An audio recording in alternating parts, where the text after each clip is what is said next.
Halo sahabat Artali Biology, kembali lagi kita akan melanjutkan bahas soal ujian sekolah kelas 12 part 2 di video ini. Tapi sebelumnya like, comment, and subscribe ya, dan semoga ujian sekolahnya lancar. Untuk soal nomor 1 sampai 20, kalian bisa lihat di video bahas soal US kelas 12 part 1. Nah sekarang kita akan lanjut ke soal nomor 21 sampai nomor 35. Nomor 21, DNA tersusun atas senyawa 1 basa nitrogen, 2 gula deoksiribosa, 3 asam fosfat. Diagram struktur DNA ditunjukkan oleh. Nah, untuk yang nomor 3 ini gampang ya. Biasanya asam fosfat itu bentuknya disimbolkan dengan bulat ya. Jadi yang nomor 3 asam fosfat bulat. Kalau yang nomor 1 di sini udah salah ya. Nomor 2 juga salah. Kemudian gula deoksiribosa ini adalah gula pentosa yang karbonnya ada 5. Berarti dia nomor 2 ini selalu disimbolkan dengan segi 5 seperti ini. Ini sudah benar ya. Kemudian nomor 1 tuh basa nitrogen. Basa nitrogen ini kalau ikatan hidrogennya 2 ya seperti ini, itu berarti antara adenin dan timin. Karena kalau antara guanin sitosin itu harusnya ikatan hidrogennya ada 3. Gitu. Jadi jawabannya yang C. Dan ini ada 2 pasang ya. Ini yang pertama, ini yang kedua. Maksudnya sepasang ya, sepasang. Ada 2 rantai, itu karena yang diminta ini adalah struktur DNA. DNA itu kan double helix ya, jadi rantainya ada 2 atau ganda. Nomor 22, perhatikan skema reaksi gelap pada proses fotosintesis di bawah ini. Secara berurutan, nomor 1, 2, dan 3 adalah. Nah, di sini dia minta reaksi gelap ya, dan bagannya juga tentang reaksi gelap. Ini bisa kita eliminasi klorofil dan air, karena klorofil dan air itu terlibatnya di reaksi terang fotosintesis. Nah, jadi jawabannya antara A dan E, tapi kita harus berurutan ya. Nomor 1 ini adalah ribulosa bifosfat. RUBP ini fungsinya mengikat atau memfiksasi karbon dioksida atau CO2. Jadi nomor 2 itu CO2. Kemudian RUBP yang berikatan sama CO2 ini nanti akan menghasilkan senyawa PGA atau fosfogliserat ya. Kemudian fosfogliserat ini nanti akan berubah menjadi senyawa bifosfogliserat atau BPG. Lalu BPG dengan bantuan NADPH akan menjadi PGAL atau fosfogliseraldehida, dan sebagian dari PGAL itu nanti akan dipakai untuk mensintesis glukosa. Glukosa ini adalah hasil dari reaksi gelap fotosintesis. Nah, jadi jawabannya secara berurutan adalah RUBP nomor 1, CO2 nomor 2, dan nomor 3-nya PGA, yang A. Rangkaian percobaan uji fermentasi alkohol. Tabung A diisi glukosa, air, dan ragi. Tabung B diisi air kapur dan ditetesi fenoftalen. Setelah 30 menit terjadi perubahan warna pada tabung B dari merah muda menjadi jernih. Perubahan warna yang terjadi karena, di tabung A ini ada glukosa, air, dan ragi. Berarti terjadi fermentasi alkohol, yang mana nanti menghasilkan gas karbon dioksida. Gas karbon dioksida itu berpindah dari A ke tabung B. Ya. Lalu terjadi perubahan warna larutan dari merah muda ke jernih. Nah, kenapa demikian? Ya, berarti jawabannya karena E, adanya CO2 sebagai hasil fermentasi yang masuk ke tabung B. Indikator fenoftalen itu akan berwarna merah muda kalau berada di pH basa. Nah, air kapur ini pH-nya basa ya, sekitar 8,3 gitu. Nah, setelah masuk ke tabung B, CO2 itu akan membentuk asam karbonat sehingga pH menjadi asam. Dan fenoftalen itu kalau di suasana asam dia warnanya berubah menjadi jernih. Nah, jadi percobaan ini tuh ingin membuktikan bahwa fermentasi alkohol itu menghasilkan karbon dioksida. Perhatikan gambar pembelahan sel di bawah ini. Berdasarkan gambar di atas, tahapan yang ditunjukkan oleh gambar 1 dan 2 adalah. Nah, untuk nomor 1 kita lihat di sini kromosom yang berwarna ungu di sini berjajar di bidang ekuator. Maka itu tahapan metafase. Ini metafase. Kemudian yang nomor 2 ini telofase karena sel anakan mulai terbentuk akibat peristiwa sitokinesis. Sitokinesis di sini adalah pembelahan sitoplasma. Jadi jawabannya yang C. Gambar 1 metafase, gambar 2-nya telofase. Untuk fase pembelahan sel yang lain bisa dilihat di sini ya. Jadi mitosis itu dimulai dari profase. Di sini gambar profase itu membran intinya masih terlihat. Kemudian di profase akhir kromosomnya itu belum rapi ya, berjajar di ekuator tuh dia belum ya. Nah, nanti dia akan rapi berjajar di ekuator di tahapan metafase yang tadi. Kemudian di tahapan anafase, dia akan terpisah ke kutub yang berlawanan ya. Kemudian di tahapan telofasenya nanti akan sitokinesis yang mulai membentuk dua sel anakan. Perhatikan tabel codon dan rantai DNA di bawah ini. Apabila rantai DNA tersebut melakukan transkripsi, rantai polipeptida yang terbentuk adalah. Nah, transkripsi itu adalah proses di mana DNA, dalam hal ini DNA sense ya, mencetak RNA duta atau kita sebut RNA duta ini codon. Nah, nanti rumusannya adenin pada DNA itu akan berubah menjadi urasil pada RNA duta. Timin berubah menjadi adenin, sitosin berubah menjadi guanin, dan guanin berubah menjadi sitosin. Nah, di sini sudah tersedia DNA-nya, maka kita bisa mencari kodonnya dengan rumusan ini ya. Di sini ada adenin berarti menjadi urasil. Sitosin jadi guanin, guanin jadi sitosin, timin jadi adenin, sitosin jadi guanin, adenin jadi urasil, dan seterusnya ya. A, U, C, C, G, A. Nah, di sini UGC adalah yang S, AGU adalah yang U, AUC yang T, dan CGA yang V. Jadi SUTV itu yang delta. Perhatikan gambar berikut ini, pernyataan yang sesuai menjelaskan peristiwa di atas adalah untuk larutan A, ini keadaannya hipotonis ya, karena lebih banyak pelarutnya, yaitu air daripada zat terlarutnya yang merah-merah ini. Sedangkan kalau yang B ini hipertonis, karena zat terlarutnya lebih banyak. Jadi kita bisa eliminasi di sini yang C dan D ya. Di sini dia terbalik, A hipertonis, B hipotonis. Itu terbalik ya. Nah, kemudian kalau di gambar Y ini kan dia sudah berpindah nih. Yang berpindah itu adalah air dari A ke B. Gitu. Jadi melewati membran semipermeabel. Dan itu peristiwa transport pasif ya, karena perpindahan air dari hipotonis ke hipertonis, atau dia tidak memerlukan energi karena tidak melawan gradien konsentrasi, justru dia mengikuti gradien konsentrasi. Nah, jadi ini jawabannya yang E ya, air dari A masuk ke B melalui membran semipermeabel. Nah, sebenarnya lebih spesifiknya transport pasif yang osmosis ya. Peristiwa ini adalah osmosis di mana air berpindah dari hipotonis ke hipertonis. Perhatikan grafik aktivitas enzim berikut. Kesimpulan dari grafik tersebut adalah, nah di sini ada enzim pepsin. Biasanya enzim pepsin kan adanya di lambung ya. Dia bekerja di pH yang asam antara pH 2 dan 3.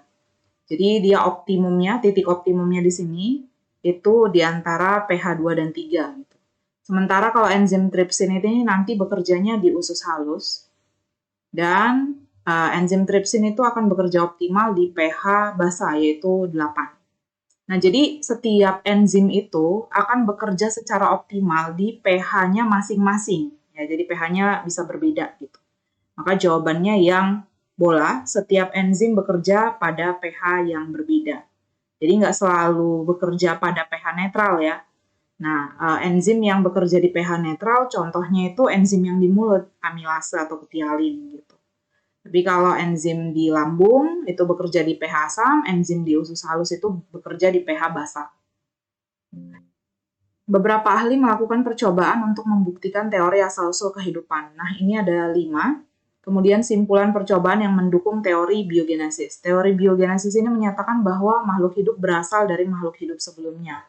Nah, yang mendukung itu adalah Spallanzani, Francisco Redi, dan Louis Pasteur. Sedangkan kalau Anthony van Leeuwenhoek ini, dia pendukung dari teori abiogenesis yang menyatakan bahwa makhluk hidup itu datang dari atau berasal dari benda mati gitu. Nah, kalau Stanley Miller di sini, dia pendukung teori neo-abiogenesis atau abiogenesis modern. Jadi jawabannya ini 2, 3, 4. Cuma di sini adanya 3 dan 4 ya. Jadi jawabannya C, karena nomor 5 kan salah, nomor 1 juga salah. Perhatikan diagram mutasi gen berikut. Mutasi di atas termasuk Nah, di sini yang normal di atas, yang sudah mengalami mutasi di bawah. Ternyata kita lihat di sini perubahannya ada pada triplet yang ini ya, dari GGS menjadi AGS sehingga proteinnya pun berubah dari yang harusnya glisin menjadi serin. Nah, perubahan itu kan di satu basa nitrogen yaitu guanin ya. Guanin ini dia berubah menjadi adenin. Nah, guanin dan adenin ini sebenarnya satu kelompok, yaitu basa nitrogen purin.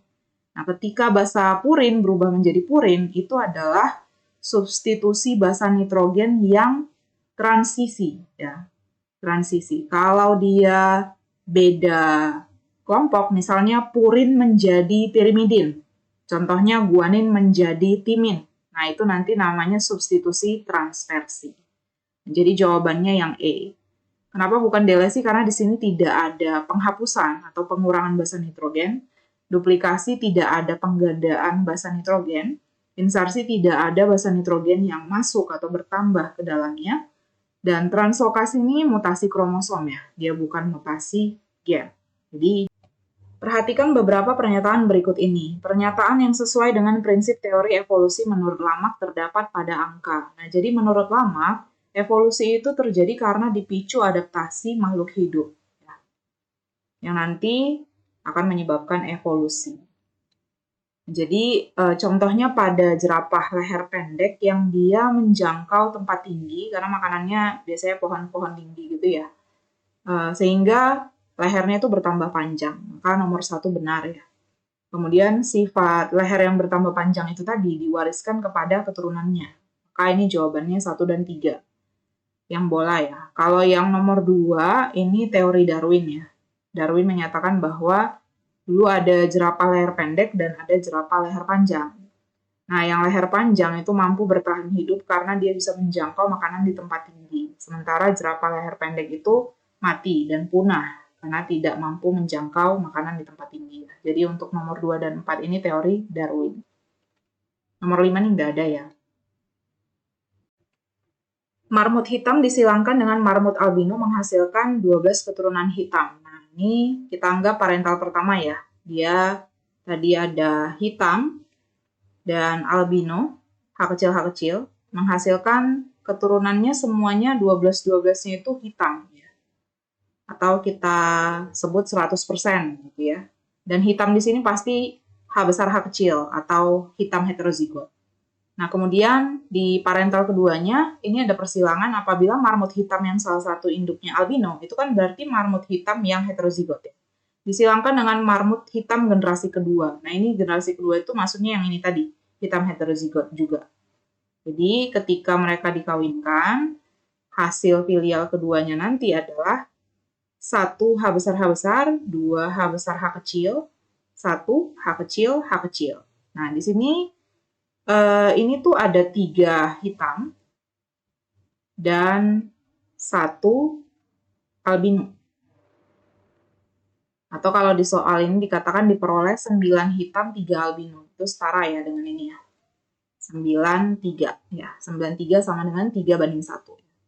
Penjelasan yang tepat untuk keadaan tersebut adalah generasi keduanya heterozigot. Maksudnya yang ini tadi ya. Kalau yang ini kan pasti salah, hitam itu dominan, albino itu resesif. Ya. Kemudian ini bukan alel ganda dan mereka tidak saling mendominasi karena yang dominan di sini adalah yang hitam. Perhatikan diagram persilangan piala yang berikut ini. Apabila F1 disilangkan dengan individu bergenotip rari pipi, persentase keturunan pada F2 yang berpial biji sebesar. Nah, jadi di sini sudah diketahui F1-nya itu adalah rari papi atau walnut. Dia akan disilangkan dengan rari pipi. Yang ditanya adalah pial biji. Pial biji itu dia harus R kecil, P besar. Ya. Jadi kita mulai dari rari papi yang tadi, F1, disilangkan dengan rari pipi. P kecil ya. Nah, jadi di sini pakai cara cepat aja ya. Keturunannya. Rari sama rari itu kalau disilangkan pasti hasilnya 1 rara, 2 rari, 1 riri. Papi dengan pipi kalau disilangkan itu 1:1. 1 papi, 1 pipi. Jadi ini disandingkan dengan rari dan riri ya. Papi pipi papi, pipi. Nah, ini kita harus kalikan dulu angka yang di depannya. Ya, 1 kali 1, 2 kali 1, 1 kali 1. Jadi totalnya ini kan ada 8 kemungkinan keturunan gitu ya. Nah, ini kalau Rara Papi, itu ada R besar, ada P besarnya. Berarti ini walnut ya. Nah, kalau yang Rara Pipi, itu kan P-nya kecil ya. Kalau dia P kecil, R besar kan rose ya. Berarti ini rose. Ini R besar, P besar, walnut. Kemudian R besar, P kecil, itu rose. Kemudian R kecil, P besar, pi. Nah, pi ini tadi kan biji ya. Kemudian R kecil, P kecil di sini bilah atau single.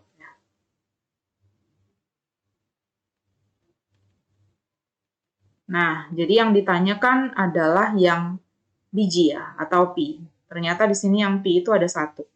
Dari 8 kemungkinan keturunan dikali 100%. Maka jawabannya 12,5%. Yang A. Gamet yang dibentuk oleh genotip kaki lali mami, di mana K besar dengan L besar ini, serta K kecil dengan L kecil itu bertautan. Adalah. Nah, jadi kalau ada kata bertautan di sini, berarti mau nggak mau K besar hanya dengan L besar, dan K kecil hanya dengan L kecil. Jadi tidak mungkin ada variasi K kecil L besar, tidak ada ya. K besar L kecil, ini juga tidak ada. Jadi kalau di opsi kita menemukan ini, itu kita eliminasi aja ya. Misalnya ini salah ya. K besar L kecil ya. K kecil L besar. Nah, kalau ini nggak ada ya. Ini ada. K kecil L besar, K kecil L besar. Nah, jadi jawabannya yang C. Perhatikan peta silsilah polidaktili berikut ini. Secara berturut-turut, individu nomor 2, 4, dan 5 memiliki genotip. Nah, kalau polidaktili ini kelainan yang dia terpaut pada gen dominan gitu ya. Nah, kuncinya di sini yang nomor 4. Yang nomor 4 ini kan perempuan polidaktili. Jadi dia antara P besar atau P besar, P kecil. Nah, ini kita langsung aja lihat ya, nomor 4 ini kan di tengah. Nah, ini nggak mungkin, P kecil ini adalah keadaan yang normal. Sementara kan nomor 4 ini dikatakan dia polidaktili. Berarti dia bisa antara opsi A, B, C nih sekarang ya. Nah, kemudian yang nomor 2 ini kan kelihatan laki-laki normal ya. Berarti dia itu P kecil ya. Dan yang nomor 5 ini juga laki-laki normal, berarti P kecil. Maka jawabannya yang C. Pernyataan di bawah ini menyebabkan perubahan leher jerapah. Teori Darwin yang ada hubungannya dengan evolusi jerapah ditunjukkan oleh. Nah, tadi di nomor sebelumnya ini juga ada ya, tapi yang ditanya itu lama. Nah, kalau Darwin itu menyatakan bahwa seleksi alam lah yang akan memicu terjadinya evolusi. Jadi menurut Darwin tuh ada 2 atau beberapa variasi ya. Dalam hal ini tuh kalau jerapah ada jerapah leher pendek dan ada jerapah leher panjang. Berarti yang nomor 2 nih. Pada masa lampau terdapat jerapah leher panjang maupun leher pendek. Tapi karena yang jerapah leher panjang ini bisa menjangkau makanan, tadi kan ceritanya dia bisa survive ya, dia bisa bertahan hidup. Atau dia lestari gitu ya. Sementara yang leher pendek ini mati karena tidak dapat menjangkau tempat yang tinggi gitu. Maka untuk teori Darwin ini 2 dan 4 seleksi alam ya.